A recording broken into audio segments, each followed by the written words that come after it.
here in the city of London, where we find Igwe, the popular foodpreneur behind the brand that transforms Nigerian soups into dry powder for export. Welcome to Diaspora Network. I'm Ijoma Onyato. Also on the show, meet the men and women recognized for making Nigeria's food global. And we take a look at the food processing and packaging industry, a rapidly growing sector around the world, captured by Nigeria's sprawling diaspora. There's a whole lot to show you in the next 30 minutes. Let's take a look at the news of the week. British police have recovered a body amid a search for a British Nigerian poet who went missing at a music festival last month. 27-year-old Boyega Odubanjo was last seen at the Shambhala Fest in Northamptonshire at around 4 a.m. on Saturday the 26th of August. He was invited to read poetry at the festival the following day, but failed to show up.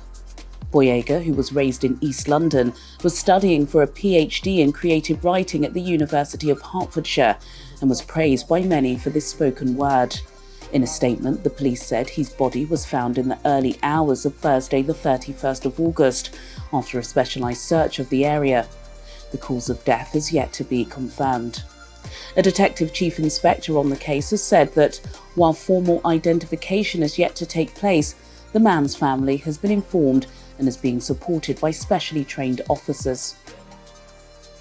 US President Joe Biden has awarded the prestigious Lifetime Achievement Award to Nigerian-born Dr. Charity Ezenwa Onwaku.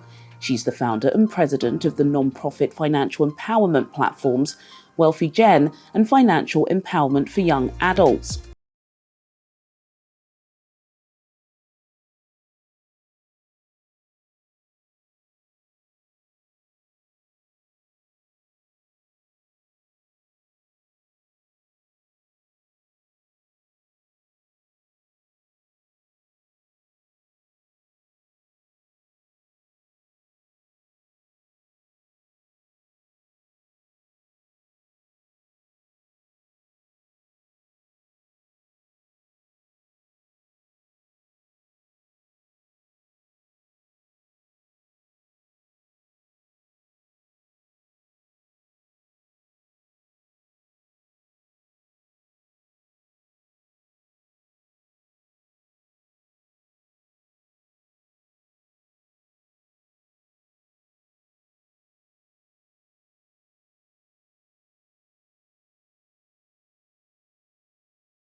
In London. Now here are some of the faces making their mark in the food industry in the diaspora.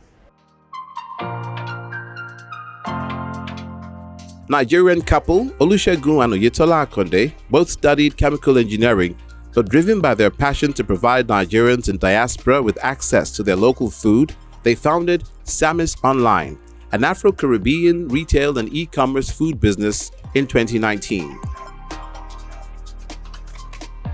Samis Online has since evolved and diversified to delivering all kinds of African food and groceries, including dry goods, fresh meat, fish, poultry, vegetables, amongst others, through its chain of businesses which include a physical wholesale store, mini store, restaurant and online shopping platform. The Akondes are making remarkable impact and taking the rich flavors of Nigeria to the global stage.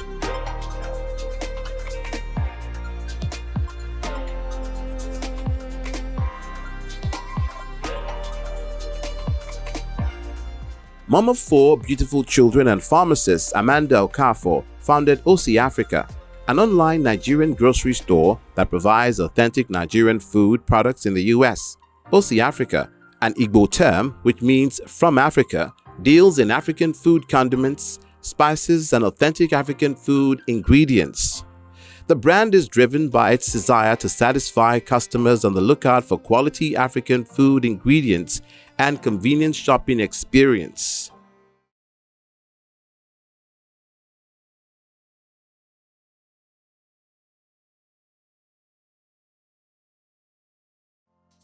Tasty African Food is another food business that has been dishing out authentic African dishes for more than 22 years in the UK and its environs. It was established in Woolwich, southeast London, and from its modest beginning of an outlet, it has built a reputable brand network to other cities in Europe. Apart from the regular dine-ins or takeaways, it also offers affordable services for all occasions and ceremonies. Earlier this year, the food company launched its digital app for online orders. It also distributes well-packaged ready meal products such as ayamase stew and eforiro in stores like Sainsbury's, one of the biggest supermarkets in the UK. These and many more Nigerians are breaking stereotypes and paving the way for a new narrative through food.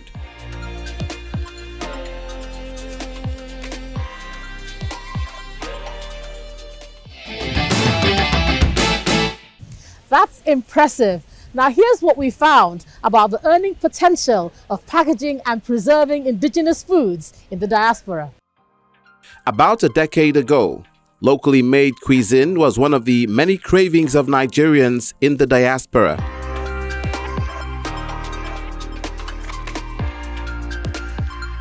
But following the emergence of a fast-growing food business abroad, the story is different, as many now enjoy delicious and authentic Nigerian food, although far away from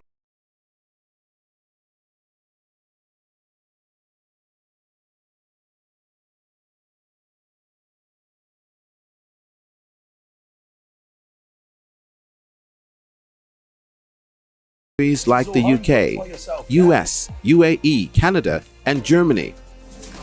Isn't this what being a foodie is all about? Just like stumbling across things and just getting into it.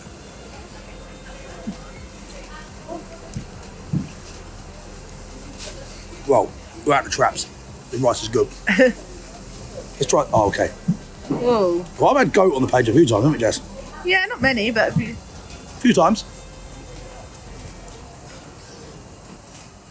This is largely due to the increasing number of Nigerians living in these countries and a general growing interest in African cuisine.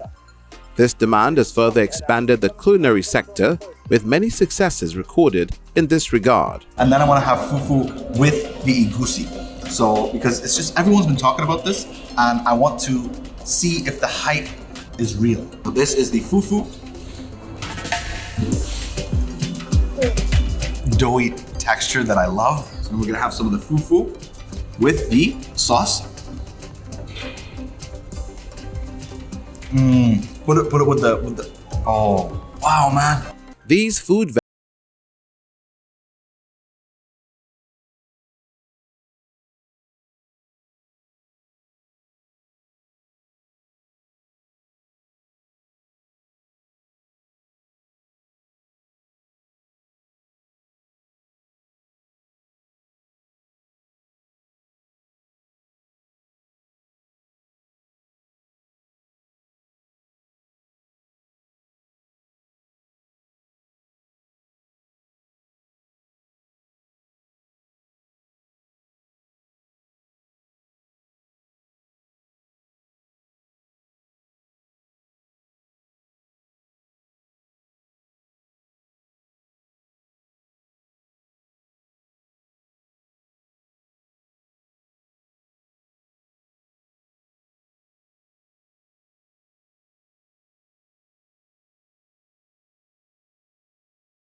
That's certainly food for thought in the manner of speaking. Now, we found a midwife turned hospitality expert who turns fresh ingredients into powder for export.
way into many African shops in the UK and Middle East. First of all, I registered with the Hilton Group. So I had to get auditors in, they audited, I had to get a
about what you do. There's so many caterers in the UK, but there's a reason that you started Becky's Kitchen, not just the catering aspect. right. What's that?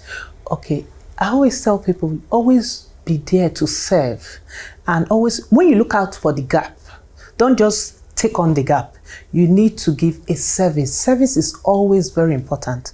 So I started with the catering side of things and grew. Sometimes we do up to 900 guests a day. Sometimes we do 2 or 3 events a day, and we run it smoothly across different hotels. I try to stick to the hotels because they've got the facilities and how I want the food to be presented.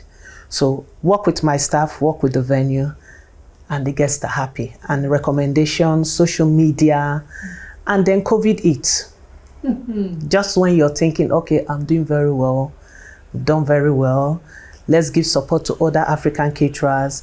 I didn't just come into catering. I came into catering and I was willing to learn. So I registered with things like bodies like, what's it called, the hospitality body, so professional bodies. So when you present yourself, they know you know what you're talking about. I've got a team behind me. I always say I might be the face, but I've got a team behind me. I also learned from my team. So it's everyday schooling. So you said COVID hit. COVID hit, and it's like, wow, all these events we are going to cancel. You have so much events on your book. And the smart part of me started working, and I thought, okay, people are like, Becky, can't you give us some food, transport to eat? And typical me, I'm not someone that just does things standard. I need to take it to another level. So we introduced Becky's Kitchen. And that's how Becky's Kitchen came to life. And Becky's Kitchen is from our kitchen to your table. Many people would like to know how you transformed indigenous ingredients, ogbono, ingredients that are hard, that have shells, fresh ingredients like, our vegetables, into powder that's now on the shelves in the UK, packaged and exported across, the continent. How did you achieve that? So the process is dehydrating it, and people always come. One popular thing with our foods is our soups. So when you've got your events, we prepare soup or pepper soup, like, we've not tested it like this. I said, well, I'm from the southern region of Nigeria, and I can always eat my chest and say, we prepare the best soup. So that's where everywhere prepares the best soup, but we prepare the best soup. So that is something I grew up with. Closing my eye, I can prepare soup. So I came up with the spices we use for ogbono, spices we use for egusi, spices we use for pepper soup, and then coconut rice, because coconut rice is one of our favorite dish amongst our clients. So it's like, okay, you can have coconut rice at home. You can have jollof rice at home. You don't have to wait for parties that Becky catered for you to have that feeling. So that's why we said from our kitchen to your table. And that's when the spices all came up. So you make it and then you dry it. Yeah. What's it like running an African food business, the packaging aspect and even the processing aspect, running a business like that in the diaspora? I look back and I'm like, this is part of being resilient. You've got to be resilient. You've got to be happy where you are. Passion, that's where your passion comes through. And you know, like I said, serving people gives me joy. I don't know about others. I feel happy, I feel joyful when I see the smile, or when I get a little text the next day, oh, your food was fantastic. Not just your food, service. Food, Africans have got it, Nigerians have got it. Where the problem is service. So what were the challenges? So the challenges is getting people to realize that, look, you're being employed on the day because you're being paid for this service. It's not free. So you've got to have that at the back of your mind, that you're being employed. I always tell my staff, they know that you're being employed for that day to serve them. So be ready to serve. It's not about you. If it's about me, it's not everything I eat. It's about what they want. Give them what they want with great service. The regulation behind getting these foods to this stage is not straightforward. It's a lot of paperwork, a lot of inspection, because they want to make sure, you know, Great Britain, they are very proud of everything they put on their shelf. They have this picture of African business, but we are telling them we are different. A lot of Nigerians especially, we are doing very well in our field. Staying afloat in the hospitality business, in any industry, requires you need a lot of tasty meals. But what are the other skills that you would advise a young person who is interested in this kind of business, who is thinking, I think there's market there? What do you advise them to have beyond a planned menu also? So be willing to learn. The thing with food is every time in the UK, I'm talking about the UK, they've got new regulation. You need to be up to date. You need to be in the bodies. You need to be in a group. Like myself, I've got a group of African caterers, WhatsApp group. So what happened during the COVID, I kept getting these calls, oh, Becky, from different people, or they will send me inbox on Instagram and they will screenshot and send to me going, oh, what can we do? COVID. I used to do catering from my home, or I used to do catering on a small scale. I admire what you do. I always get that. So I said, what can I do? And I heard people's story, and it really touched my heart. Sad stories, people just getting to make money from catering. So what I did, I formed a WhatsApp group called the African Caterers Association, just a WhatsApp group, just to test the ground. And we all came together. Currently, we're 139 caterers in the UK in that group. So I always tell people, put ideas there. The ones I know that experience, I said, try and reach out, because we can do a lot better working together. And the market, I always use this word, the market is massive. You were talking about the industry being massive. We haven't even tapped into half of the various countries around the world. This has the potential to be such an earner for the country. What would you advise the government to do to support people like yourself and others who want to come into this industry but don't know how to do this? They need to support people from Nigeria financially. Everything boils down to money. If you don't have the money, you can't do things like this. So you need to support them financially. They need to introduce training. Training, I keep banging, training is very important. You need to update yourself on the knowledge. What's the latest rules in terms of our regulation, in terms of food labeling, in terms of how you transport your food. I mean, you have caterers still transport food in coolers. That is a no. You shouldn't be doing that. So if you've got the knowledge, you know how to transport your food in the right temperature, checking your temperature of the food, reheating temperature, doing things properly, wearing the right uniform, you're dealing with food, you need to look clean. Sometimes we're not looking clean. So, food, I always tell people the eyes is already making your body full with food before eating it. So how do you present it? How do you present yourself as someone that is running a catering business or as a caterer? You had a big stand in Dubai. I know you just came back from the Middle East. I'm trying to track you down for a while now. How did it go there? What was the acceptance of this sort of food at the stand at that Dubai event? So I went into Dubai with the Dubai trading chambers of it's a chambers. So what they do, they trade with other countries. I went there. Sometimes you just go there and you're like, okay, will they accept me? And then next thing, the sheik is talking to me. Everybody is talking to me how they want our product, not just wanting our product, coming in to cater. So it was like, I had to recover, like hit myself, recover, and then I had to sell myself. So you have to know how to sell yourself. That's another skill. You have to learn how to market yourself, sell yourself. That's something I had to train because I didn't know how to do it. So I've trained. So currently we're in Dubai, we're in Doha. So happy. I've just got a contract with Bahrain just yesterday. Bahrain University. So happy. We are going to be providing them food, not just the spices, catering also. So out of your delicacies, which would you say is your signature dish? Anything to do with fish. Fish. Anything to do with fish. Okay. We stand out. Fisherman soup, afang, anything to do with fish. Fish pepper soup. Walk us through how this pack becomes egusi soup, because many people think we're women, we're very precious about how, and men are very precious about how the food is, prepared. And when we see this in a box, we think, can that actually become soup? So talk us through that. Okay, so they're all basically same kind of mix, but different. Obviously, ogbono, egusi, pepper soup. You get your meat, boil it to how you want it, soft, hard, whatever, or your fish, and then you pour the egusi and then boil it. And you will notice the difference. So you don't need to, and then it's up to you if you, again, spice level, it's up to you if you want to add pepper and all that. There's something important you said now, and which I want to bring out. You talked about seeing cookie dough. Some people see soup in a box, British soup, for instance. Was that part of your inspiration? Yes, it's part.